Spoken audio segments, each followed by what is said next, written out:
My name is John Philip Capello. I was born in Brooklyn, New York on October 23rd, 1939.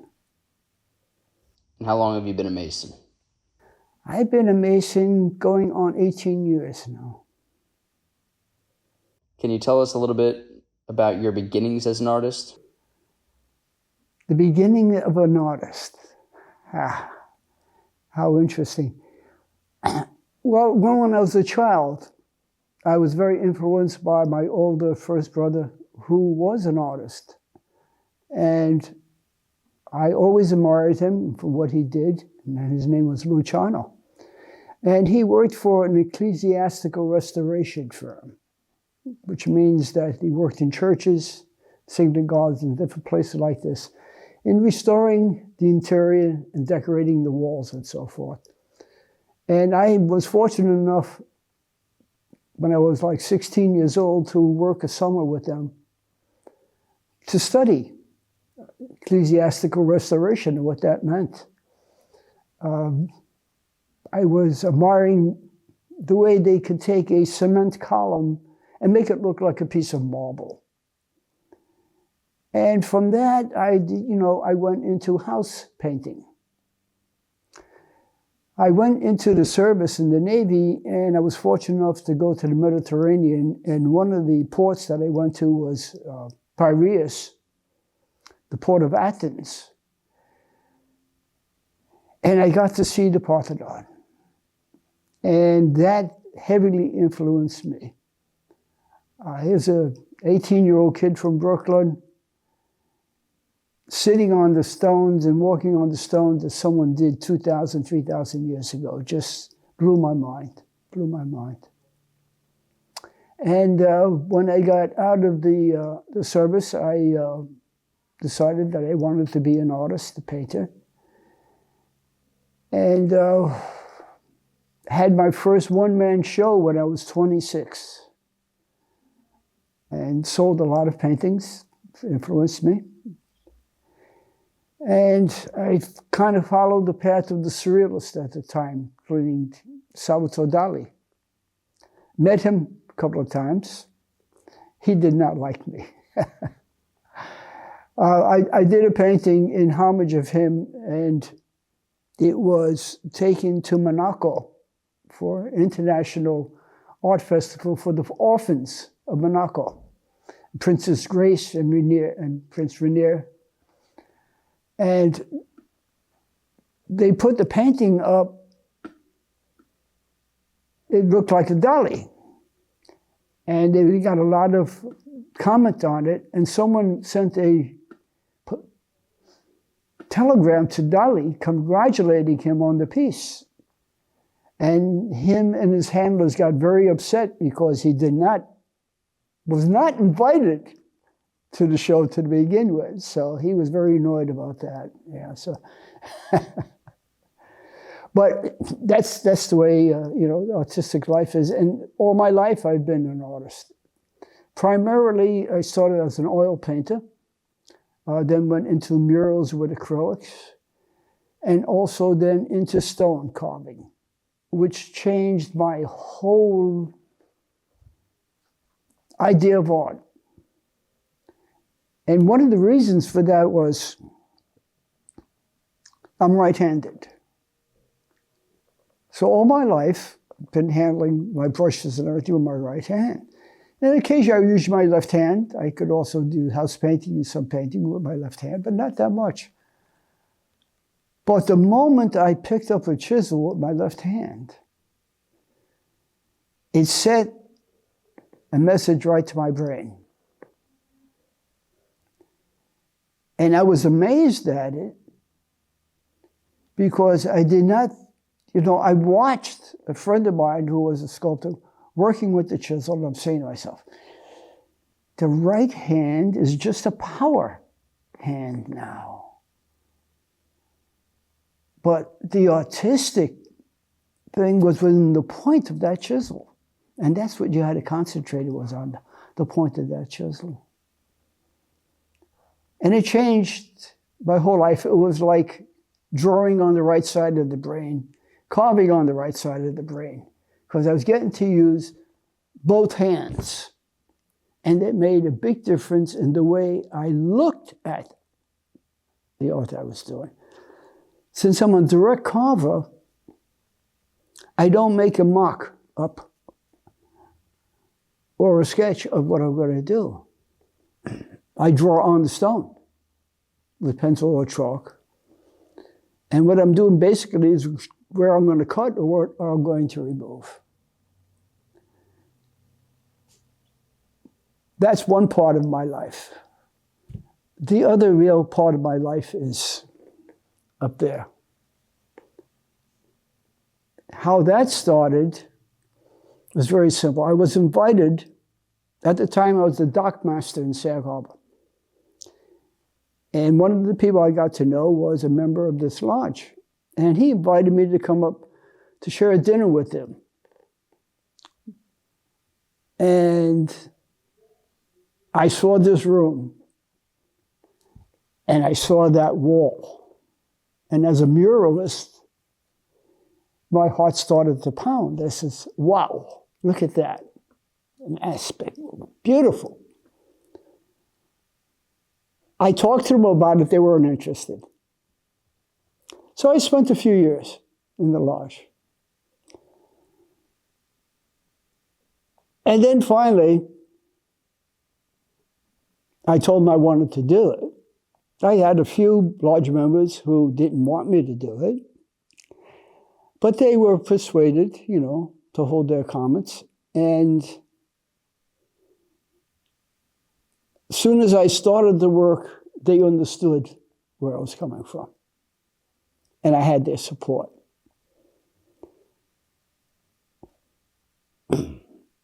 Frank Borghese, Master Mason, a rigger, helped me with the scaffolding. It's 25 feet up there, 40 feet wide, so you had to compensate, and that was one of the key factors for while I was doing it. And I had the aid of my wife, Linda Capello, marvelous artist, knows anatomy, teaches anatomy. And she was a great assistant because she understood what it meant to be an assistant. And she had to moderate her views and her talents to coincide with mine. And it was a wonderful cooperation. And it's something that I learned how to do from the old days of working with murals, is that if you're working with other people, you have to know them. You have to have their confidence, especially if I'm the director of the mural. You're dealing with artistic temperament. You're dealing with egos, And the communication is very strong. And this is one of the things that I have learned about being a Mason also, is communication. I have learned to do that. And it's very enticing. And speaking of communication, is that what you're seeing are a lot of symbols. Freemasonry is made up of allegories and symbols. Like Christianity, which depended a great deal on symbols and symbology and art to portray what they were feeling about that particular form of religion. And it was that inspiration that came in the Renaissance that took us away from the Dark Ages and said that man is very creative and deserves a place on this earth. I have learned that time and time again, just with the modern things that we have today, like YouTube, I could find out and research the cave paintings in France and and Turkey and Spain and all over the world, the cave paintings, the oldest going back almost 47,000 years. And it is magnificent. And you say to yourself, these were just people like us. They had that artistic feeling. It wasn't spontaneous, that had come on over the ages of time that they were living in. Now, what would inspire them to find the right materials to work with? By accident? Maybe children playing with a piece of charcoal stick, from the fire, scratching on a rock, playing. I thought about that. The children are free to understand that. But all of this work was done in the dark, in the depths of a cave, by candlelight. And that is so fantastic to think about it. Just the aspects of going into that cave to do this work must have been something else. And when you have something like that, that is telling you have basically civilization. Right?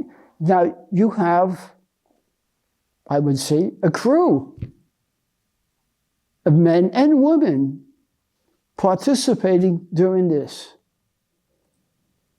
The women could be part of the artistic team, or they could just be taking in food and water and, caring for the artists who are working. And again, civilization. They had to be supported. There had to be communication to say, this is what I'm going to do, or this is what you want me to do, and so forth like that. And there was communication that went back and forth. Maybe not to everyone, maybe just to the head witch doctor, or, the head man, or whatever was in charge of the tribe that was doing this, had a sense of importance that it be done. So we see a carry through that. Like I said, when I first saw this wall, I knew I had to do something. So what I did was I did an easel painting using the same colors and so forth that I was going to do on the wall. And what I showed them was the pyramid with the all-seeing eye. So I said, this is our major theme. It is immediately identified on our dollar bill, so people know immediately that this is Masonic, this is the Freemasons, are responsible for that on that dollar bill. And all the other things that are on that dollar bill that apply to numerology, that's part of the Masons also. The number 13, for example. I started this mural on Friday the 13th, and ended on August the 13th. Then the following year, among much discussion about our members, and particularly one particular member was Worshipful Will Miller, former masters of the lodge, said that he would definitely pay to have the work done.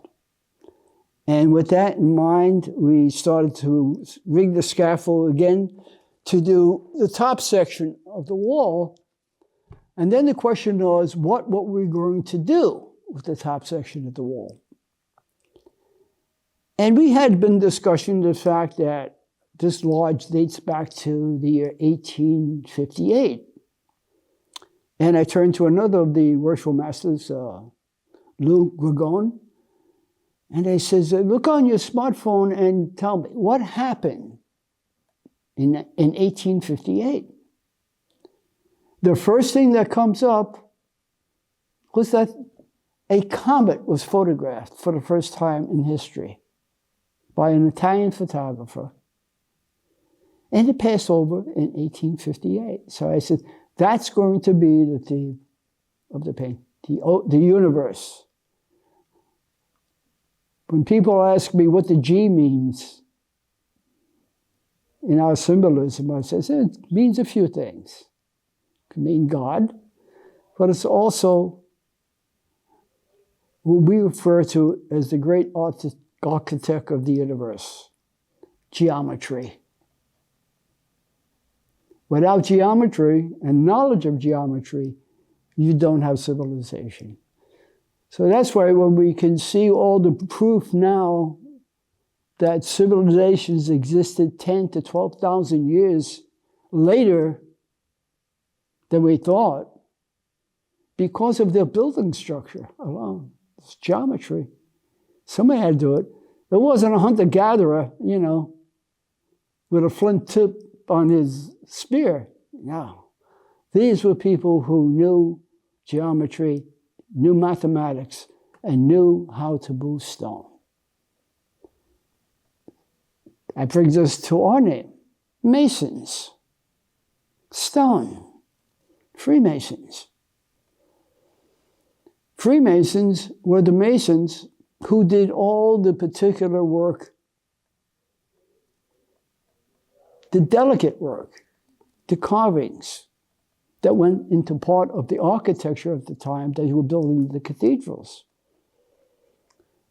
They had the freedom, because of their trade, to move around from city to city to city. And they were always welcomed by members of their own trade, so that they had a place to live and a place to work, so they can have a living, which they brought along their family with them. And it became like a union, you might say, that we have now, of Masons. It was a very strong union in the sense that in the Dark Ages, there were not many educated people.